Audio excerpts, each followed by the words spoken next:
Hello, welcome to Desert Trippin. This is Joe Bowie, and today we are in Slab City, and I had a couple of things that I was tentatively going to try to do here.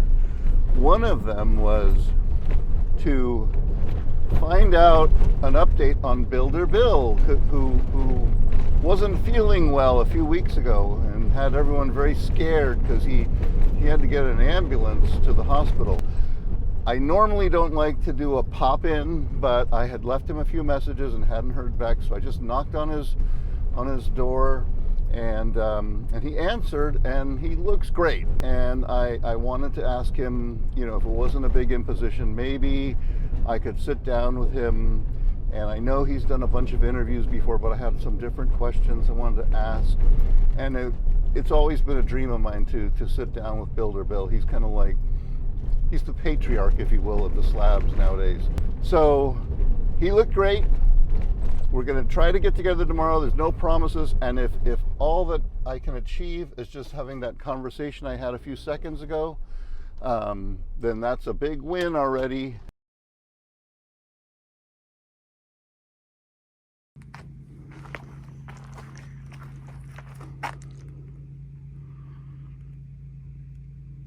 Hey, so welcome to Desert Trippin. This is a really super treat for me. I've wanted to interview Builder Bill for like 3 years and never got a chance. We've said hi, we've chatted and stuff, but we could never sit down when it was quiet enough. So Bill told me yesterday, hey, maybe come by in the morning when things are quieter, and here we are. Here we are. Yeah. So you've been interviewed many times before, great interviews, great videos.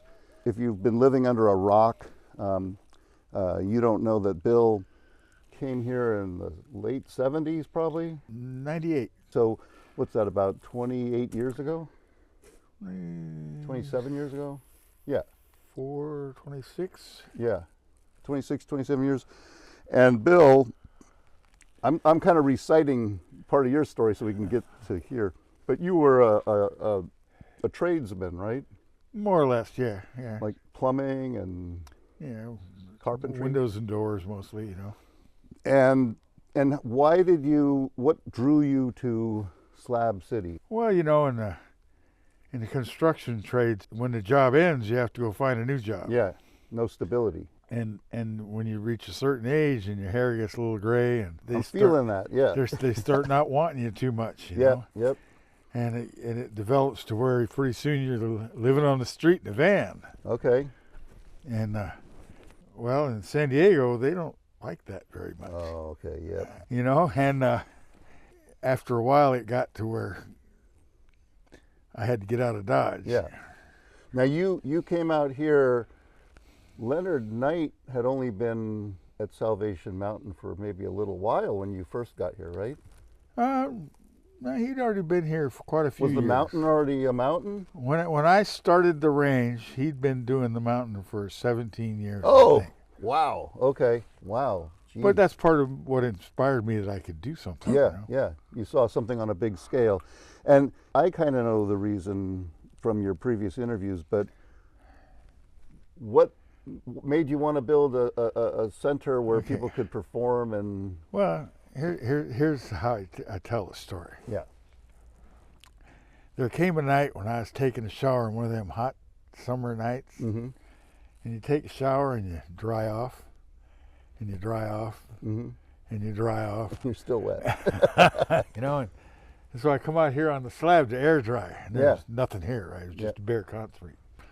And it was quieter then. Not many people could afford a generator, and there was no lights out.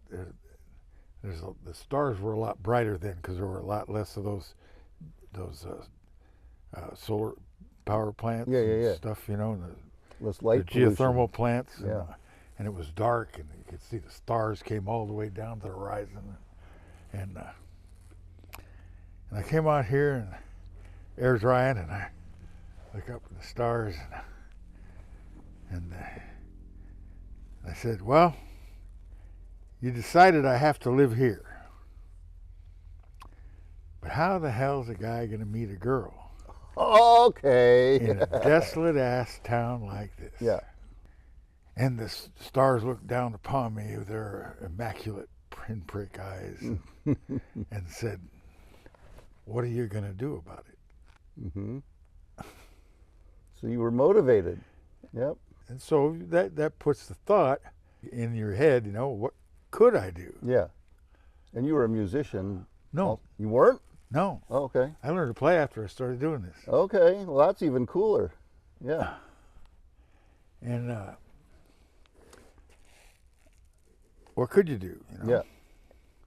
And So so you I looked started around. thinking about what, there was a couple of guys played some music, but back then what they would do, the snowbirds would have a party, and these guys would go to their party and play some songs to get some free beer for the night or something like that, But there wasn't a place for it, Yeah.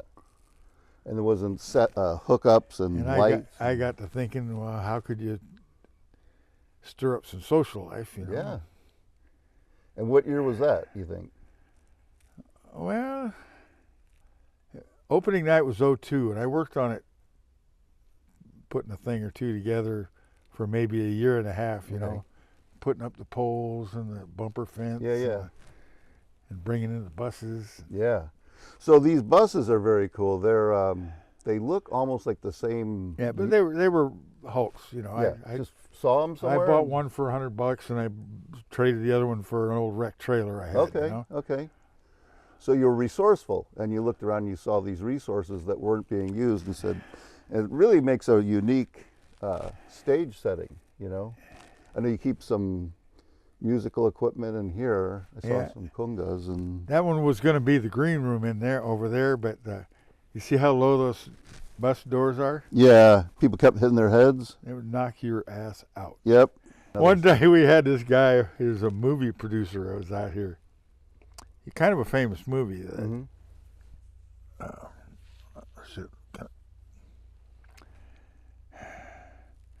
I can't think of this. Yeah, once you start trying too hard, it goes. It hides from you. But anyway, Giancarlo something. Mm-hmm. And he was helping out carrying some equipment. He was real enthusiastic. He come running out. He caught that door, and only his feet came out. Man. Oh man, I thought he was dead. and a few seconds later, he popped up. Yeah, he was all right. Good. No big. Oh yeah, he had a mark. Okay. For a while. He'll have a memory of this place. So that was you said 90. Was that Giancarlo Rossi? That's his Giancarlo Rossi? I'll have to look up That's what movie. Gian. Giancarlo, yeah, Italian boy, Yeah. which is like John, right? Italian. Yeah, I suppose. Yeah. So that was over 20, almost 25 years ago, and this place, and I've described, the range, and 2002 was opening night. So 23 years.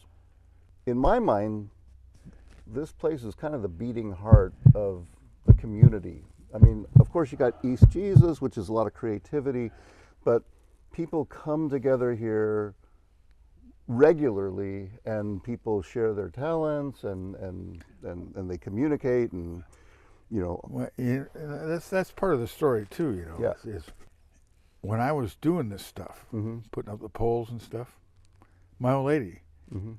knew the guy that lived over there across the street, Mm-hmm. and she would come visit him once in a while.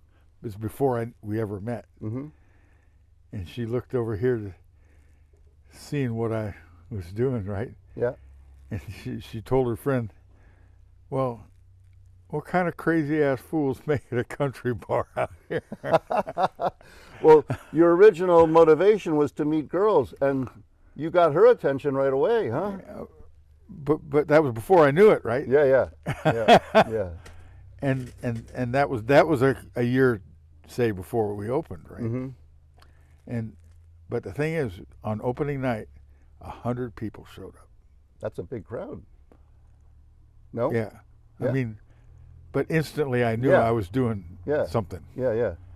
And Oh. before it was just what the fuck would happen if I did that, right? I mean, I've only been to a couple shows here, but every one of them is magical, and because of that setting, when you were standing there buck-ass naked in the, drying off, and the stars are up ahead. There's that stillness and that energy, and then you just hear this boom, boom, boom. It's almost like the sound of life kind of pulsing out into the universe from here. You know, like this is like sending signals out, you know, into space. So it's very magical, is my point. So thank you for doing this, Bill. I mean, it's really, I mean, well, it's given me a life. Yeah. It's inspirational. I mean, I invented stuff. I tried businesses. I built houses. But nothing that made a difference. Yeah. Nothing changed the world, you know. Everything was a stepping stone to get to here, maybe. Things It kept me alive till I got here, well, I guess. But it was that sense of problem solving or challenge, you know, meeting a challenge that you were willing to try. Some people just don't even try. You know, they just give up. Yeah. But you saw this place and you saw potential. You said, what can I do, right? And then here we are. Couple more things. I don't know how much time I got with you, but you had a big scare 2 weeks ago, and everybody here was like, "Oh shit, what happened to Bill?" Because you couldn't breathe, right? And I talked to Dot. She said she was here, and normally.